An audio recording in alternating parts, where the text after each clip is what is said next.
Assalamualaikum semua.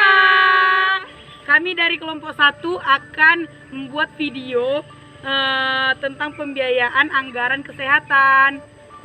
Jangan lupa ditonton ya. Asia.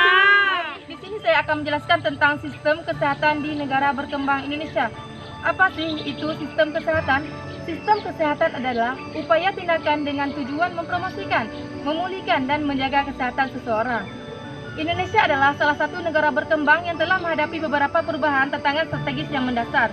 Tujuan bangsa Indonesia tertuang dalam Undang-Undang 1945 yang diselenggarakan melalui Pembangunan Nasional. SKN dijadikan sebuah acuan dalam pendekatan pelayanan kesehatan primer. Sistem kerja Nusantara yang melakukan upaya kesehatan terintegrasi mencakup aspek preventif, promotif, kuratif, yang melalui penugasan khusus tenaga kesehatan dan meningkatkan mutu pelayanan kesehatan. Tujuan pembangunan kesehatan nasional. Apa sih tujuan pembangunan kesehatan nasional itu? Tujuan pembangunan kesehatan nasional itu adalah meningkatkan kesadaran kemauan hidup sehat bagi setiap orang agar terwujud derajat kesehatan yang tertinggi-tingginya. Prinsip pelayanan kesehatan itu ada 3. Yang pertama, meningkatkan status kesehatan. Yang kedua, meningkatkan mutu pelayanan kesehatan. Yang ketiga, meningkatkan keadilan dalam pelayanan kesehatan.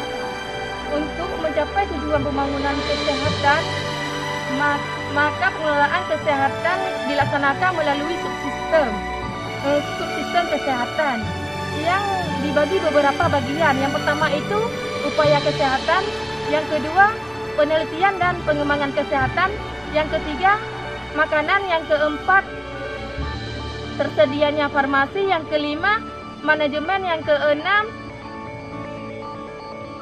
sumber daya manusia, yang ketujuh alat-alat kesehatan. Nah, selanjutnya ada peraturan serta kebijakan-kebijakan yang dibuat oleh Presiden Republik Indonesia.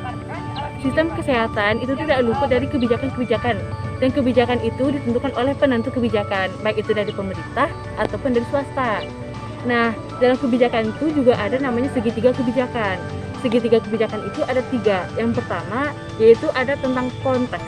Konteks itu berisi tentang politik, sosial budaya, dan juga tentang ekonomi.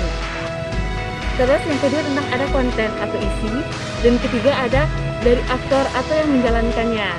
Nah, kalau berbahas tentang ekonomi, Indonesia berada dengan ekonomi yang masih rendah. Maka tak luput juga dari sosial budaya mereka yang masih rendah juga. Jadi mereka itu udah bertali-tali. Selanjutnya ada lagi tentang landasan konstitusional. Landasan konstitusional itu ialah konstitusional dasar atau pedoman dalam bermasyarakat, bernegara, dan juga berbangsa. Nah, dan untuk Indonesia sendiri, kalau landasan konstitusional Indonesia itu tuh ialah Undang-Undang Dasar 1945. Dalam konteks ini, kita membahas tentang pasal 36 tahun 2009, yang itu berbunyi tentang hak setiap orang berkewajiban untuk mewujudkan, meningkatkan derajat kesehatan yang setinggi-tingginya. Dan dalam hal itu berkewajiban pula setiap orang untuk menghargai hak orang lain dalam upaya mendapatkan lingkungan yang sehat, baik itu fisik, biologi, ataupun sosial. Berhubung dengan cuaca yang tidak memungkinkan, kita pindah ke dalam. Tujuan pembiayaan kesehatan adalah tersedianya pembiayaan kesehatan dengan jumlah yang mencukupi, teralokasi secara adil, dan termanfaatkan secara berhasil guna dan berdaya guna untuk menjamin terselenggaranya pembangunan kesehatan guna meningkatkan pelayanan kesehatan derajat kesehatan masyarakat yang setinggi-tingginya. Terbatasnya anggaran kesehatan di negeri ini banyak diakui oleh berbagai pihak. Selain karena rendahnya kesadaran dari pemerintah untuk menempatkan pembiayaan kesehatan sebagai sektor prioritas, juga karena kesehatan belum menjadi komoditas politik yang laku diperjualkan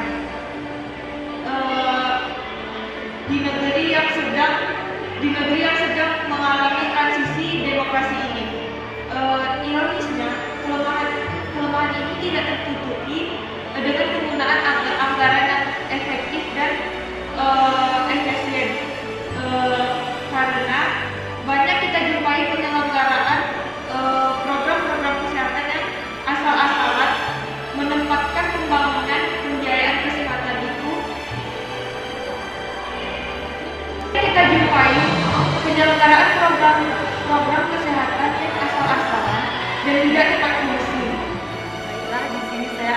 menjelaskan sistem kesehatan di negara maju yang mana yaitu Jepang. Jepang adalah salah satu negara yang memiliki kualitas hidup yang tinggi, yang mana rata-rata usia penduduk masyarakat Jepang itu sekitar 82,2 tahun usianya. Terus masyarakat Jepang itu pelayanan kesehatan atau sistem kesehatannya itu lebih tinggi, lebih maju kayak gitu. Dikarenakan sumber daya manusia mereka itu sangat tinggi dan bukan karena itu aja. Semakin tinggi mereka mengeluarkan sistem pelayanan sosial, itu pengeluaran mereka semakin banyak juga. Itu yang mengakibatkan sistem pemerintahan di negara maju atau Jepang tersebut melakukan beberapa kayak peraturan, yang mana salah satunya itu asuransi kesehatan, yang mana asuransi kesehatan di negara Jepang itu memiliki tingkat-tingkatan, seperti kalau usianya itu lebih dari 75 tahun biaya asuransinya itu 10%, dan kalau usianya sekitar 70 tahun ke bawah itu 20%, dan jika seseorang yang belum memiliki anak itu persenannya itu lebih tinggi lagi, bisa mencapai 20% atau 30%. Terus selain itu ada juga beberapa kesamaan di negara maju, yaitu Jepang sama di Indonesia, yang mana kesamaan mereka itu determinan lansia itu lebih tinggi, pembayaran sistem kesehatan itu lebih tinggi daripada masyarakat lain, atau misalnya ibu melahirkan seperti itu. Terus yang tidak ada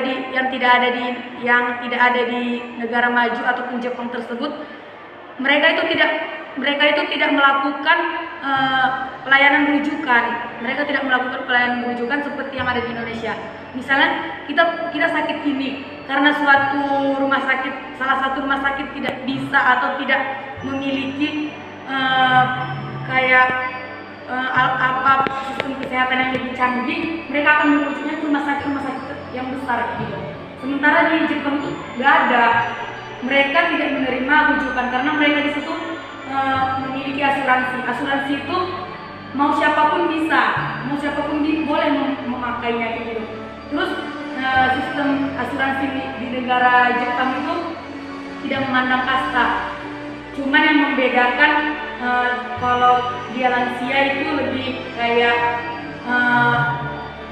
orang asuransi, dan yang penderita itu saling membantu. Hanya sekian yang bisa saya. Kabinet sosial kesehatan di Indonesia dan di Jepang. Terdapat kesamaan beban kesehatan di Indonesia dan di Jepang, yang mana pengeluaran lebih besar untuk usia lanjut. Pengeluaran akan sama bebannya, yang artinya untuk usia lanjut akan menghabiskan pengeluaran lebih besar dibandingkan yang lain. Hanya saja orang di Jepang lebih banyak, sementara Indonesia tidak.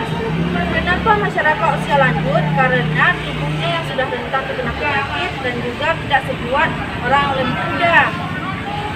Sementara layanan yang tidak ditanggung di Jepang adalah kelahiran normal. Sementara di Indonesia menanggung kelahiran normal ataupun sesar.